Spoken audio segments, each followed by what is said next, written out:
ada khilaf, ada perbedaan pendapat di kalangan para ulama dalam masalah itu, kita harus toleran, ya. Kita harus toleran. Jadi kunut subuhnya perbedaan pendapat, kita toleran di sana. Menghadapi imam yang berkunut subuh ini pun ada perbedaan pendapat dan kita harus toleran. Toleran maksudnya adalah saling menghormati satu sama lain, tidak saling mencela, tidak merendahkan, bukan plin-plan. Bedakan antara toleran dengan sikap plin-plan. Sikap plin-plan itu tidak konsisten, tapi toleran itu menghormati, ya. Jadi kita memegang sebuah pendapat dan kita konsisten, tapi tetap menghormati pendapat yang lain, ya. Adapun dalam masalah apabila imam, ya, kunut, ya, mana pendapat yang lebih kuat? Saya lebih condong pendapat mayoritas ulama. Ya, mayoritas ulama mengatakan walaupun kita berpendapat bahwa kunut subuh itu tidak disyariatkan, ya, untuk dilakukan terus-menerus, ketika imamnya kunut maka kita tetap mengikuti kunut.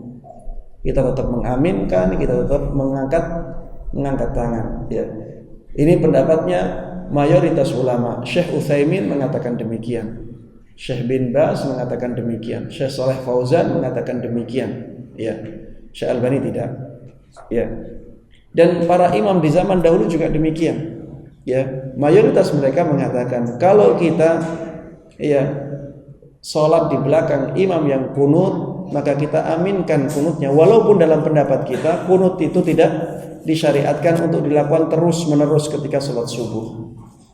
Tapi karena ini masalah ijtihadiyah, dari dulu para ulama berbeda pendapat dan imamnya berpendapat bahwa itu disunnahkan, maka kita ikuti imam. Innama ju'ilal imamu liyu'tamma bihi. Sesungguhnya imam dijadikan sebagai imam adalah untuk diikuti. Makanya dahulu sahabat Ibnu Mas'ud radhiyallahu anhu, beliau mengingkari perbuatan sahabat Utsman Ibnu Affan untuk melengkapkan sholatnya ketika beliau sedang safar. Tapi Utsman Ibnu Affan tetap, ya, beliau, ya, ketika safar ke Makkah, ya, beliau tetap melengkapkan sholatnya. Ketika Ibnu Mas'ud radhiyallahu anhu bermakmum dengan sahabat Utsman Ibnu Affan dan Utsman Ibnu Affan sholat 4 rakaat, sahabat Ibnu Mas'ud tetap sholat 4 rakaat mengikuti sahabat Utsman Ibnu Affan. Ketika ditanya, wahai Ibnu Mas'ud, engkau mengingkari perbuatan Utsman, tapi kenapa engkau bermakmum kepada Utsman? Sahabat Ibnu Mas'ud mengatakan, al-khilafu syarrun. Berselisih dalam masalah seperti ini itu buruk, ya. Kita berjamaah itu tujuannya untuk apa? Untuk ukhuwah, merekatkan. Kalau misalnya dalam satu masjid ada yang mengangkat tangan, ada yang tidak mengangkat tangan, pasti ada sesuatu di hati. Ya, makanya para ulama mengatakan demikian. Mayoritas ulama mengatakan demikian. Ikuti imam. Itu masalah ijtihadiyah. Dan hukumnya makmum itu mengikuti hukumnya imam. At-tabi'u tabi'. Ada kaidah dalam fikih mengatakan at-tabi'u tabi'. Pengikut itu mengikuti, ya, hukumnya mengikuti yang diikuti. Ya. Makanya kalau misalnya ada seorang musafir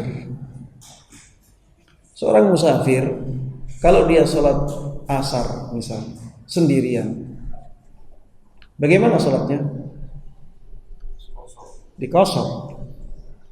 Tapi kalau imamnya sholat 4 rakaat, apa yang dilakukan makmum? Mengikuti. At-tabi'u tabi'. Ya. At-tabi'u tabi', sesuatu yang mengikuti itu hukumnya seperti yang diikuti, ya. Dan kita ketika sholat subuh dan imamnya berkunut, maka kita kunut, kita amini, ya. Dan kita tidak membaca kunut, ya, tapi kita mengaminkan saja. Kita mengaminkan saja sampai akhir. Ya, wallahu a'lam. Ya, saya mengerti bahwa di sini ada khilaf dan saya juga menghormati pendapat yang lain. Tapi yang jelas pendapat mayoritas ulama seperti ini, seperti yang saya sebutkan, dan Syekh Utsaimin rahimahullah taala membahas panjang masalah ini, dan saya melihat itu yang lebih kuat dalilnya. Wallahu taala a'lam.